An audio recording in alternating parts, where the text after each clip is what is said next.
That's what I FanNoise needed. key matchup here.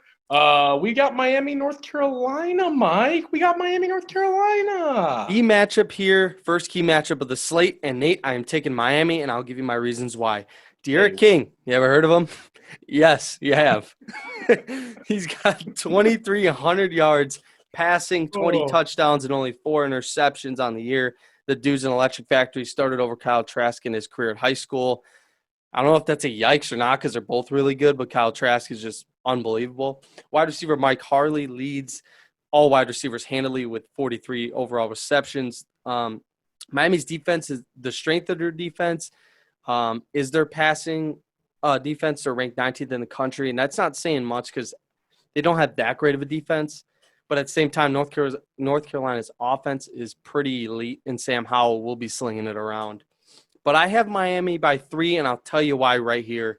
Kicker Jose Borregales is 17 for 19 on the year. And his career is long this year is 57. The guy could really boot it. Low score, 23-20 game, lower than the experts think. I think Miami wins this at home. I think a lot of people are sleeping on the Hurricanes this year. Yeah, a lot of people are sleeping on the Hurricanes. I personally am going the other way with the guy with a 125.2 quarterback rating on the year, and that's Jefferson Boaz, the freshman. Kidding. Sam Howell, baby. 181.8 is that QB rating. 26 touchdowns on the year. Jefferson Boaz is 1 for 1 for 3 yards, by the way. Those are the season stats out of Chapel Hill. Howell's completing 68% of his passes, most of them coming to Dyami Brown. Brown's going to break 1,000 yards on the season in this one. Michael Carter's almost rushed for 1,000 yards. I tell you what, it's a lot of offense. It's a lot of offense in the Carolina Blue, and I think they're going to be too much. I think they're going to be too much for the Hurricanes this weekend. Going back to the Hurricanes and being slapped on, they're 8-1, Nate, and I haven't heard one word about them this year.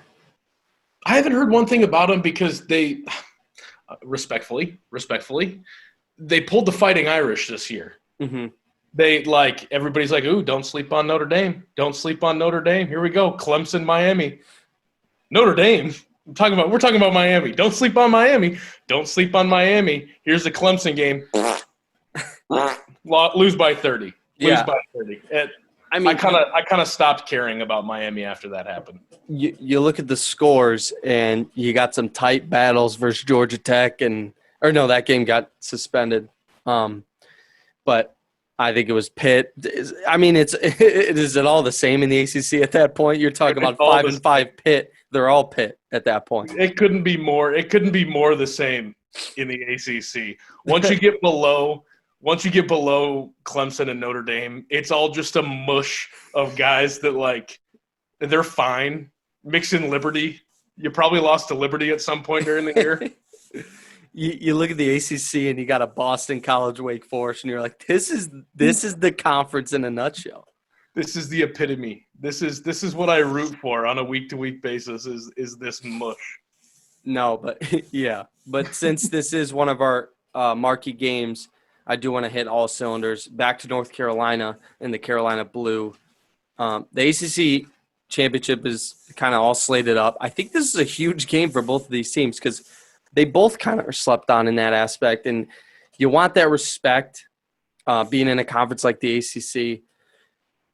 And is there any talk, not about the college football playoff, but is there more respect if some team blows out the other team in this game? Or is it not? Does it not even matter? I think we kind of all believe that Miami's just kind of there. Mm-hmm. I think it says more about North Carolina if they can win and win handedly. That would kind of cap off a pretty good year. Up and down, it'd be one where you beat a top 10 Miami team. You also lost to Florida State. It's been up and down. It's a chance to finish on a high note, like with a top 10 win. They showed well against Notre Dame.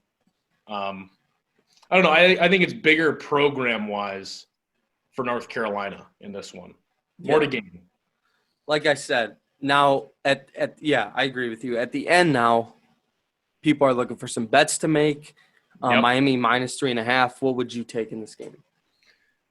Oh, if I were a betting man, I got North Carolina all the way. Mm-hmm. I'm feeling very confident in that pick, Mike.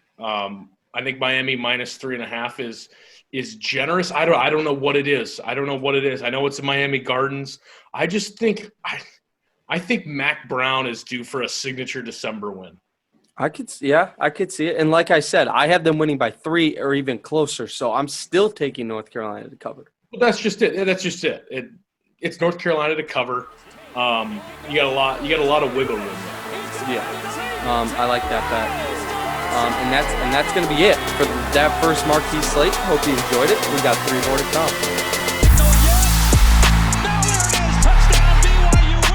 Chance to make a play here. Lined up in the slot on 4th and 11. Bryant on 4th and 11. Down.